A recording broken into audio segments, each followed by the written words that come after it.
ඔයා දැනගෙන හිටියද? කිසිම ඉංග්‍රීසි වචනයක් I, V, U හෝ J කියන අකුරු වලින් ඉවර වෙන්නේ නැහැ කියලා. ඔව්. මේක ෆොනික්ස් රූල් එකක් විදියට නැත්නම් ඩික්ටේෂන් රූල් එකක් විදියට දරුවන්ට උගන්වන රූල් එකක්. එතකොට අපි බලමු මේක කොහොමද සත්‍යතාවය. මේකේ සත්‍යතාවය කියලා.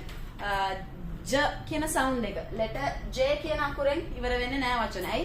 J කියන සවුන්ඩ් එක දෙන්න එක්ක අපි පාවිච්චි කරන්නේ GE නැත්නම් DGE. දැන් බලන්න smudge, page, fudge, age මේ වගේ වචන ලියන්න අපිට මේ J කියන සවුන්ඩ් අකුර තනියම අරගන්න නැතුව DGE හෝ GE අපි පාවිච්චි කරනවා. ඒ වගේම තමයි මෙන්න මේ වගේ වචන. tie කියන වචනේ බලන්න. tie කියන වචනේ මට ලියන්න ඕන වුණොත් මට මෙහෙම ලියන්නත් පුළුවන්. මේ I sound එක දෙනවා මෙතනදී. එතකොට මෙහෙම ලියන්න නැතුව අපි letter E දානවා. silent letter E එකක් මෙතනට ගේනවා. මොකද letter I වලින් වචන ඉවර වෙන්නේ නැති නිසා.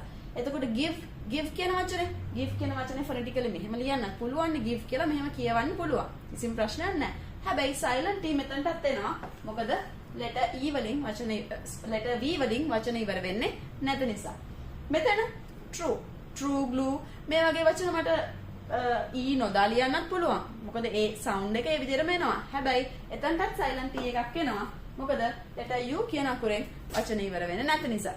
දැන් මේවට exceptions තියෙනවා. වෙන languages වලින් ආපු වචන තියෙනවා. දැන් touch වගේ වචන තියෙනවා. එතකොට J අකුරෙන් ඉවර වෙනවා. එතකොට touch කියන්නේ නමක්, hajj කියන්නේ Arabic language එකෙන් ආපු වචනයක්. එතකොට hi කියලා වචනයක් තියෙනවා. hi කියලා කියන්නේ hello කියන වචනේ slang එකක් විදිහට පාවිච්චි කරන විදියක්. ඉතින් මේ වගේ මේවට සමහර exceptions තියෙනවා. exceptions තියෙන්නේ ගොඩක් වෙලාවට වෙන language වලින් කඩාගෙන ආපු වචන. ඉතින් මේ වගේ phonics rules, dictation rules ඔයාටත් ඉගෙන ගන්න ඕන නම්, ඔයාගේ දරුවට ඉගෙන උගන්වන්න ඕන නම් අපේ advanced reading class එකට join වෙන්න කියලා ආරාධනා කරනවා. අපේ advanced reading අලුත්ම class එක පටන් ගන්නවා මැයි 8 වෙනිදා රෑ 8ට. ඉතින් නොරදවා join වෙන්න.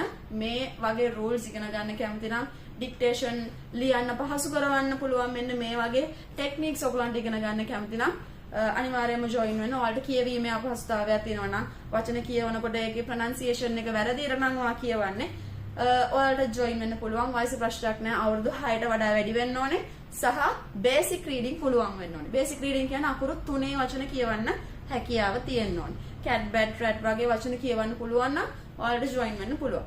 ඉතින් මේ වගේ නෙමෙයි මේක ගොඩාක් පැහැදිලිව විස්තර කරලා මේක එන හැටි මේක step by step තමයි අපි උගන්වන්නේ. ඒ නිසා අවුරුදු 6 බබෙක්ට උනත් තේරෙන විදිහට තමයි උගන්වන්නේ. ඉතින් වයස ප්‍රශ්නයක් නැහැ join වෙන්න පුළුවන්. අපේ classes වල ගොඩක් teachers ලා පවා